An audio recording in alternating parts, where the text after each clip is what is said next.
Surgery కంటే hospital bill అంటేనే భయం. అదే మధ్య తరగతికి అందుబాటు ధరలో వైద్యం. Medistar hospitals. ఎవడైతే నాకేంటి అని ఒక సినిమా చాలా పెద్ద హిట్ అండ్ ఆ రోజుల్లో రిపీట్ గా చూసిన సినిమా.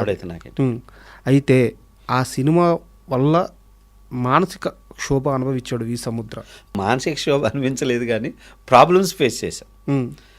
నేను మానసిక క్షోభ అనేది నా లైఫ్లో ఇంతవరకు ఫేస్ చేయాలి. చాలా పెద్ద ప్రాబ్లమే కదా ఫేస్. అది అలాంటి క్షోభ అనేది రాదు, ఫేస్ చేయను కూడా. ఎందుకంటే నేను భగవంతుడు నమ్ముతాను బాగా.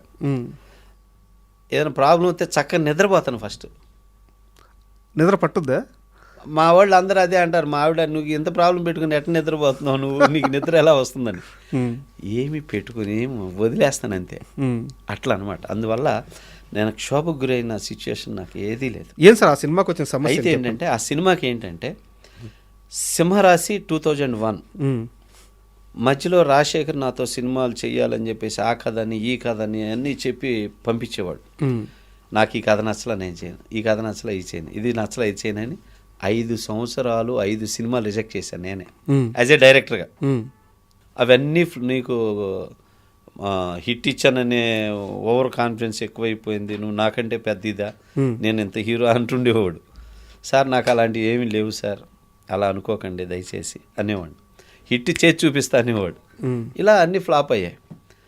అయిన తర్వాత కంటిన్యూ ఫ్లాప్ అయ్యేసరికి 2001 తర్వాత 2007 రిలీజ్ ఈ సినిమా February 9th. ఈ మధ్యలో రాజశేఖర్కి ఒక్క హిట్ లేదు సినిమా. సార్ కరెక్ట్ చూసుకోండి. అవును, లేదు. అప్పుడు సముద్ర చెప్పిందంతా నిజమేనేమో కదా, సముద్రాన్ని మళ్ళీ టచ్ చేద్దామని మళ్ళీ వస్తే నాకు నచ్చట్లేదు అంటున్నాడు ముందు ప్రతిదీ అని చెప్పి వాళ్ళు ఫీల్ అయ్యారు. అప్పుడు పరుచూరు గోపాలకృష్ణ గారి ద్వారాగా టచ్లోకి వెళ్ళి, ఏమండి ఈ సినిమా కొన్నా ఒకసారి సముద్రాన్ని మీరు అడగండి అంటే, పరుచూరు గోపాలకృష్ణ గారు నాకు ఫోన్ చేసి, ఎరా ఇట్లా రాజశేఖర్ గారు జీవితం చేశారు, 10 సినిమా నచ్చలేదు అంటున్నావంట. అవును గురూజీ నాకు నచ్చలే, అవన్నీ పోయినాయిగా, కళ్ళ ముందు కనపడుతున్నాయి కదా, అది నచ్చలా. నేను నిజంగా లేకపోతే రాజశేఖరమైన నా హీరో, నువ్వు నన్ను డైరెక్ట్ చేసిన హీరో ఆయన అంటే నాకు లైఫ్ బతికున్నంతవరకు నాకు రెస్పెక్ట్ ఉంటుంది రాజశేఖరమైన. సో నేను చేయకూడదని కాదు, సరైన కథ చేయాలని అని చెప్పా. సరే అట్టయితే ఈ సినిమా ఒకసారి చూడు, నచ్చితే ఇది అన్న చేద్దాం, ఒకసారి నువ్వు చూసి నాకు చెప్పాలి. నేను చూసా, అది రీమేక్ మలయాళం. చూసి గురువుగారు ఈ సినిమా నచ్చింది, ఇది చేద్దాం కానీ 60% చేంజ్ చేయాలి, ఆ కండిషన్ అయితే నేను చేస్తా అన్న. చెప్పగానే రాజశేఖర్ ఎగిరి గంతేశాడు. ఫస్ట్ సముద్రం నచ్చిందన్నాడా, నచ్చిందన్నాడా, కరెక్షన్ చేద్దాం సార్, సముద్ర చెప్పంటే అన్నీ చేద్దాం, సముద్రం ఓకే అన్నాడా, అన్నీ ఓకే అని చెప్పేసి ఇంకా అప్పుడు కూర్చున్నాక రాజశేఖర్ గారు ఈ సినిమాకి అప్పుడు రీమేకులు తక్కువ, రీమేకులు చేసేవాళ్ళు ఈ ఇంటర్నెట్లు తక్కువ కదా, ఈ సినిమా చేస్తున్నాం మనం, దీనికి ఒక 4 సినిమాలు చెప్తా, ఆ సినిమా రైట్స్ కొని ఆ ఎపిసోడ్లన్నీ ఇందులో కలిపి చేస్తే ఈ సినిమా పెద్ద హిట్ అయ్యిద్ది అని ఆ సినిమా పేర్లు కూడా చెప్పేశా. ఆ ఎపిసోడ్లన్నీ తీసుకున్నాం, చేసి తీసుకొడుతుంటే సినిమా 70%కి వచ్చేసరికి ఇది ఒక బ్లాక్ బాస్టర్ లెవెల్ కనపడిపోతుంది, అర్థమైపోయింది. ఈలోపు రాజశేఖర్ గెటప్లు కూడా ఆఫ్టర్ సింహరాశి సినిమాలన్నీ రకరకాలుగా ఉంటాయి. ఆ విగ్గులు సెట్ అయ్యగో. మళ్ళీ ఎవడైతే నాకేంటి సెట్ చేసిన దగ్గర నుంచే పడింది వాళ్ళకి మనసులో, అమ్మ ఇది మళ్ళీ నా లుక్ వచ్చేసిందని. అట్లా అది ఏమి తీసుకొచ్చాను అది అన్నీ స్క్రీన్ మీద ప్రజెంట్ అవుతూ వచ్చేసరికి వాళ్ళు ఈ సినిమా సక్సెస్, రేపు డైరెక్టర్ పట్టుకుపోతాడు, మనకేముండదు, ఈ పేరు డైరెక్టర్కి వెళ్ళకూడదు, ఇది డిస్టర్బ్ చేయాలని వాళ్ళు మాట్లాడుకొని కుట్రలు చేసుకొని నన్ను డిస్టర్బ్ చేయాలని నన్ను డిస్టర్బ్ చేశారు. సెట్లో ఇల్ట్రీట్ చేసేవాళ్ళు. అదే ఇల్ట్రీట్. నేను షార్ట్ పెడితే బాగలేదనే వాళ్ళు లేడు ఇంతవరకు పెద్ద పెద్ద కెమెరామ్యాన్లతో సహా.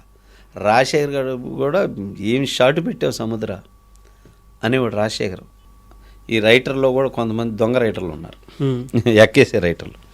సో వీళ్ళందరూ చేరి ఏం చేశారంటే ఇక వాళ్ళని ఎక్కేసరికి వాళ్ళకి దుర్బుద్ధి స్టార్ట్ అయ్యి ఇక నన్ను సెట్లో ఇదేం షాటు, ఇదేంటి ఇట్లా మాట్లాడటం మొదలుపెట్టారు.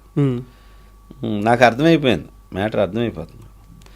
సో ఇక ఫైనల్గా వాళ్ళు పెట్టే వీటి మాటలు వీటికి అర్థమైపోయి మీకు దండం పెడతాను, సినిమా కావాలంటే మీరు చేసుకోండి, మీ డైరెక్షన్ చేసుకోండి, మీ పేరు వేసుకోండి, నాకు అవసరంలా, నాకు భగవంతుడు ఇచ్చాడు, నేను వెళ్ళిపోతున్నా, నేను రాను, నేను చేయను అని చెప్పి ఫస్ట్ టైం నా జీవితంలో సెట్ నుంచి వెళ్ళిపోయిన సినిమా అదే ఎవడైతే నాకేంటి. అలా వెళ్ళిపోయినాక వీళ్ళు తర్జన భర్జన పడ్డారు. పడి అట్ట చేసుకుందాం, ఇట్ట చేద్దాం, ఇది అని ఆలోచిస్తే ప్రసన్న కుమార్ గారు ఉన్నారు, అవును, ఆయన్ని పిలిచారు. పిలిస్తే ఆయన వీళ్ళని కాస్త బ్రెయిన్ వాష్ చేసి, పిచ్చి మొహాలారా, ఆ డైరెక్టర్ ఉండటం వల్లే మీ క్రేజ్ ఆ సినిమా, సింహరాశి హిట్, మధ్యలో మీకు హిట్లు లేవు, ఆ డైరెక్టర్ని తీసేసి చేసుకుంటే మీకేం వచ్చింది, అతన్నే పెట్టుకొని చేసుకోండి అని ప్రసన్న గారు వాళ్ళని బ్రెయిన్ వాష్ చేసి నాకు టచ్లోకి వచ్చారు ప్రసన్న గారు. అప్పుడే ప్రసన్న గారికి మా ఇద్దరు పరిచయం, అంతవరకు పరిచయం లేదు.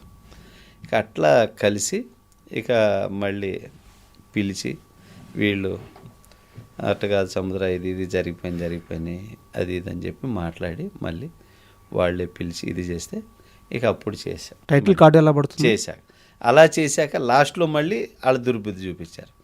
నేను లేకుండా నా పేరు కింద వాళ్ళ పేరు వేసి డైరెక్టెడ్ లాస్ట్ మినిట్లో నా పేరు కింద, నా పేరు పైన వేయలేదులే, నా పేరు కింద వేసారు. ఇక అట్లన్నా తృప్తి పడి సావనీలే అని చెప్పి వదిలేసి. రెమ్యునరేషన్ పూర్తిగా ఇచ్చారా, సగం ఇచ్చారా? సగమే. అది కూడా అడగలేదు? అది కూడా అడగల. ఇప్పుడు ఎలా ఉంది రిలేషన్ రాజశేఖర్ గారితో, జీవిత గారు? ఎదురు పడితే బాగానే మాట్లాడుకుంటాం, చేసుకుంటాం, అవన్నీ బాగానే మాట్లాడతాం. కాకపోతే ఒక బ్యాడ్ ఇన్సిడెంట్ జరిగిపోయింది. ఓకే, ఏంటంటే కొన్ని జరిగినప్పుడు జరిగిపోతాయి, తర్వాత తెలుసుకోవాలి, మిస్టేక్స్ రియలైజ్ అవ్వాలి, ఫర్దర్గా అలా చేయకూడదని. అప్పుడు పదే జరిగిందంటే ఈజ్ నాట్ రైట్. సో అది సింహరాశి అంత పెద్ద హిట్ అయిన తర్వాత మీరు శ్రీకాంత్ గారితో డార్లింగ్ అని ఒక సినిమా తీశారు. అవును. నిజం చెప్పండి, అంత పెద్ద హిట్ అయిన తర్వాత మీ ఫస్ట్ ఆప్షన్ రెండో సినిమాకి శ్రీకాంత్ కాదు కదా, వెంకటేష్ కోసం ట్రై చేశారని చెప్పి విన్నాము. నేను అప్పుడు చాలామంది హీరోలు ట్రై చేశానండి. అయితే ఏంటంటే నేను నరసింహనాయుడు వర్క్ చేశా కదా, సింహరాశి జరుగుతుండగానే రిలీజ్ కాకముందే మేడికొండ మురళీకృష్ణ గారు వచ్చి నాకు అడ్వాన్స్ ఇస్తే, సెకండ్ సినిమా మన బ్యానర్లో చేస్తున్నావు, నువ్వు నరసింహనాయుడు బాగా పనిచేసావు, నెక్స్ట్ మన బ్యానర్లోనే చెయ్యి, ఇప్పుడు ఇంకో మలయాళం రీమేక్ ఉంది, ఇది చెయ్యి అని చెప్పి ఆయన ఫస్టే సినిమా రిలీజ్ ముందే ఇచ్చారు. అందువల్ల అది చేశాను అన్నమాట. మీ ఆప్షన్ అయితే ఆ సినిమా కాదు, యాక్చువల్గా అయితే అది కాదు. ఎవరితో తీయాలనుకున్నారు?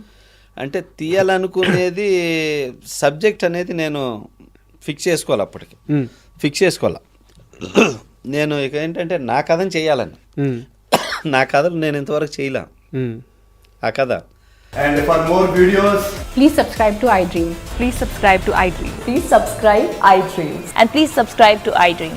For more videos, subscribe to iDream. please like, share and subscribe to the channel. Congratulations, iDream. Subscribe to iDream. Subscribe to iDream. So subscribe to iDream Media. iDream की iDream team अंदर की huge congratulations. Please subscribe iDream Media. Please subscribe to iDream. Subscribe iDream. Please subscribe to iDream.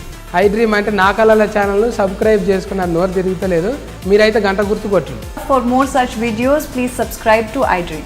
Subscribe to iDream. Please subscribe to iDream. Please subscribe iDream Media. Please do subscribe to iDream. Please subscribe to iDream Media. For best entertainment and information, please subscribe iDream. And don't forget to subscribe to iDream.